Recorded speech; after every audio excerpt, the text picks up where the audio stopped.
Well, the presidential campaign came to New York City tonight. In fact, it's across the street from here at Radio City Music Hall, where the single biggest fundraiser of the presidential campaign took place tonight, with three presidents on stage: Biden, Obama, and Clinton. The event shows the unity of the Democratic Party, not just the Democratic Party today, but the Democratic Party of the last 30 years, as it was led by President Bill Clinton, then President Barack Obama, and now President Joe Biden. A similar gathering on the Republican side of the presidential campaign is impossible, because the Republican Party is not unified. The Republican Party has been shattered by Donald Trump. And so there will be no Trump fundraising event or campaign event with the one living former Republican President George W. Bush, and none of the living former Republican vice presidents will be appearing at Trump rallies. Dan Quayle is 77 years old, living in Arizona, and commands no following in the Republican Party. Dick Cheney is 83 years old and is one of the leaders of Republicans against Trump, as is his daughter, Liz Cheney, who yesterday described what a second Trump presidency could be like.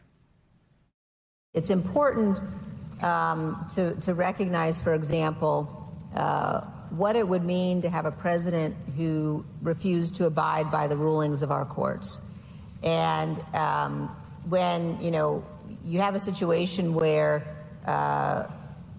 the reason that our courts have the power that they do and that they have to have under our Constitution is because the chief executive enforces their rulings. The courts can't enforce their own rulings. And all you have to do is listen to what Donald Trump says, look at the filings that his lawyers have made in the immunity case and others. The moment that the court rules in a way he disagrees with, he will just ignore it. He'll refuse to abide by it. Donald Trump's own vice president, Mike Pence, has announced that he does not support Donald Trump for president. Now, just imagine the political equivalent in the Democratic Party. Just imagine if Joe Biden's former running mate, Barack Obama, was opposing Joe Biden's reelection.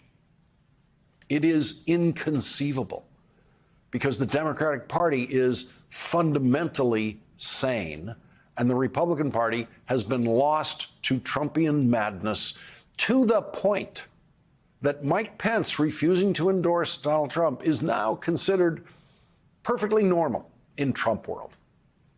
The unique ability of the Democratic Party to put three presidents on stage together in Radio City Music Hall, the largest indoor theater in the world, with seats for 6,013 people, means that the sold-out event that the Democratic Party ran tonight means that the Biden-Harris campaign have the most powerful fundraising operation in the history of American politics.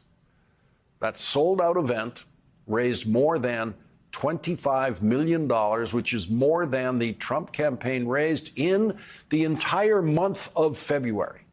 That's right, the Biden-Harris campaign in 2 hours tonight raised more money than the Trump campaign raised for an entire month. And that means that in August, September, and October, when the battleground states are flooded with television commercials for the campaigns, the Biden-Harris campaign will have a tremendous advantage. Those television advertising campaigns are aimed at undecided voters and swing voters, voters who could go either way on Election Day. It takes massive amounts of money in TV advertising to reach those voters, because those voters do not watch programs like this. They do not watch cable news. They generally do not read any newspaper articles about politics or government. Those voters know as much about politics and government as I know about golf. And so most of them have no idea how much Joe Biden has helped people of all ages with student debt. Those voters don't know about 82-year-old Karen Engstrom, who had her student debt forgiven. She took out 2 student loans, one for $30,000 and another for $45,000.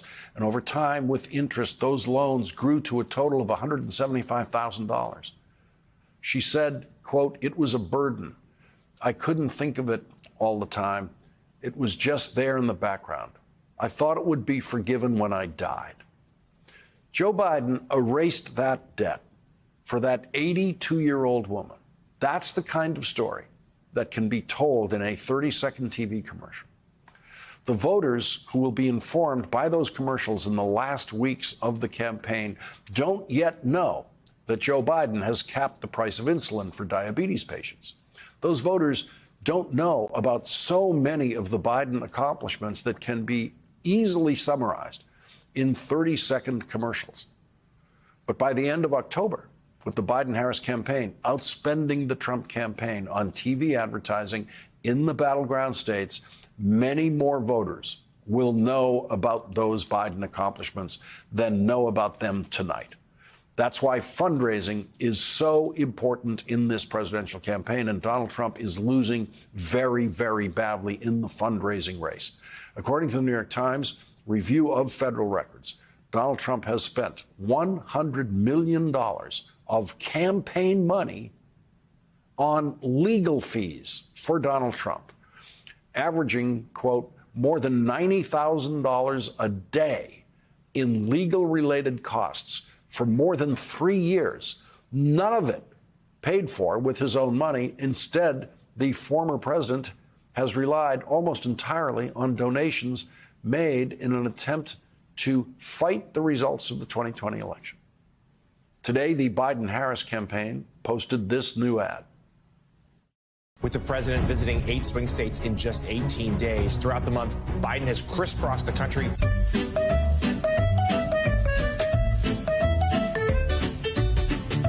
Visiting the Southwest, the Blue Wall, and the South. His campaign stops have focused on border security, reproductive rights, lowering health care and housing costs, as well as celebrating CHIPS and Science Act investments.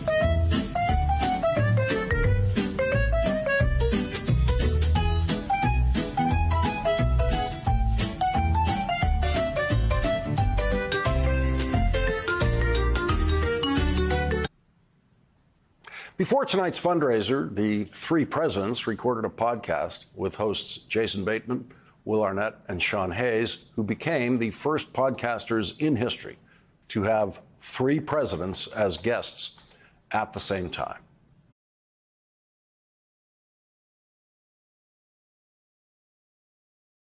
Hey everyone, MSNBC has a new and improved app. You'll get real-time alerts and analysis, live blogs, in-depth essays, video highlights, and the best 2024 election coverage. Download the new MSNBC app. Here's how to do it. You tap on the App Store on your phone. You hit search on the bottom right corner. You type in MSNBC. You click on the MSNBC app. You click on Get or the cloud icon and enjoy it.